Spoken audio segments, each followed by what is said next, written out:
Bismillahirrahmanirrahim. Assalamualaikum warahmatullahi wabarakatuh. Sobat-sobat, kita bersama lagi di channel saya, channel Endang Jaya Putra. Sobat-sobat, kali ini saya akan membahas yang tidak biasanya, sobat-sobat. Biasanya saya membahas masalah TBC, tahayul, bid'ah, dan khurafat. Tetapi kali ini sesuai permintaan dari salah satu komentator, yaitu Mas Sugianto Ugi, saya akan coba mengangkat ya masalah dari seorang guru honorer di Konawe Selatan, ya, Sulawesi Tenggara, yang bernama Ibu Supriani. Beliau dipidanakan dituduh menganiaya siswanya, siswa SD, sampai terluka. Orang tua dari siswa tersebut adalah seorang polisi, menuntut denda kepada Ibu Guru Supriani yang hanya seorang guru honorer, denda sebanyak 50 juta, sobat-sobat. Bayangkan, berapa sih gaji seorang guru honorer? Ya, katakanlah mengajar banyak jam, mungkin 24 jam, katakanlah 1 juta. Nah, yang diminta 50 juta. Apakah ini tidak di luar nalar? Ya, kalau misalnya biaya berobat untuk anak yang terluka, ya itu wajar saja. Tetapi akhirnya kasus ini viral dan banyak yang bersimpati dengan nasib Ibu Guru Supriani ini.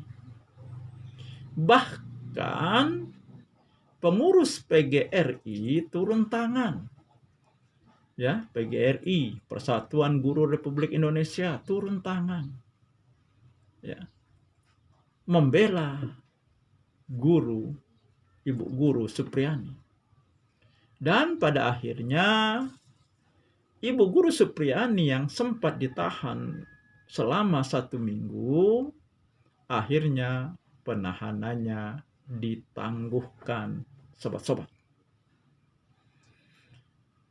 Ya, inilah ya fenomena dunia pendidikan kita di masa kini, di mana guru posisinya sangat lemah. Sedikit-sedikit guru dilaporkan. Sedikit-sedikit guru dipidanakan. Padahal ya, guru tersebut mendisiplinkan siswanya, dalam rangka mendisiplinkan siswanya. Kalau kita beragama Islam, Nabi kita mengatakan, ajar anakmu melaksanakan sholat ketika umur 7 tahun. Ketika dia sudah berumur 10 tahun, masih tidak mau melaksanakan sholat, pukul. Ini ya perkataan dari manusia yang paling mulia. Manusia yang dibimbing oleh wahyu. Masih merekomendasikan memukul anak yang ketika berumur 10 tahun masih tidak mau, masih belum mau melaksanakan sholat. Tetapi dengan HAM anak, dengan UU perlindungan anak, ya, jangankan dipukul, dicubit saja ada bekasnya, guru dilaporkan. guru dipidanakan. Ya, kalau mediasi tidak berujung perdamaian, guru pilihannya dua, masuk penjara atau membayar denda yang permintaannya di luar nalar, tidak masuk akal. Seperti misalnya yang terjadi kepada Ibu Guru Supriyani yang diminta 50 juta, sobat-sobat. Ya. Ternyata setelah masalah ini dibawa ke muka persidangan, terkuaklah bahwa anak tersebut bukan luka dianiaya oleh Guru Supriyani, bukan dianiaya oleh Ibu Guru Supriyani, akan tetapi anak tersebut luka karena jatuh di sawah. Ini pengakuan dari salah satu guru yang ternyata wali kelas dari anak tersebut. Sobat-sobat. Ya, sebenarnya ada jurisprudensi dari MK yang menyatakan guru tidak bisa dipidanakan karena mendisiplinkan siswa. Entah kenapa sepertinya ya jurisprudensi dari MK ini tidak populer, mungkin kurang sosialisasi. Nah, ketika kasus-kasus seperti ini baru itu dimunculkan. Nah, jadi sobat-sobat, khususnya rekan-rekan guru dimanapun berada di seluruh Indonesia ini, mari kita sebarkan jurisprudensi ini, kita viralkan, ya, agar yang terjadi kepada Ibu Guru Supriyani tidak terjadi lagi, agar masyarakat tahu, dan khususnya guru juga menjadi tahu, ya, punya kekuatan ketika melakukan tugasnya sebagai pendidik, melakukan ya tugasnya untuk mendisiplinkan siswa. Ya, kalau sedikit-sedikit guru dilaporkan, sedikit-sedikit guru Pukul dipidanakan, 17.30, sedikit-sedikit tingkat baterai guru 35%. didenda. Padahal dia menjalankan tugasnya untuk mendidik dan mendisiplinkan siswa. Pada akhirnya guru masa bodoh terhadap siswanya. Ya. Nah, kalau sudah seperti itu, ketika siswanya dibiarkan, yang penting guru masuk kelas, ya, memberi pengajaran, anak didiknya mau memahami, mau tidak, ya, anak didiknya berakhlak baik atau tidak, dibiarkan saja. Ya, karena kalau kita sedikit berkeras, nah, anaknya ngadu kepada orang tuanya mulai, ya, main lapor. Inilah ya mungkin sebab yang mengakibatkan anak didik sekarang banyak yang tidak bisa membaca. Anak didik sekarang banyak yang tidak hafal perkalian. Anak didik sekarang banyak yang tidak memiliki sopan santun. Kalau zaman saya sekolah dulu, ketika kita dimarahi oleh guru, bahkan kena tangan, kena pukul, berbekas di tubuh kita, jika kita mengadu kepada orang tua kita, malah ditambahi.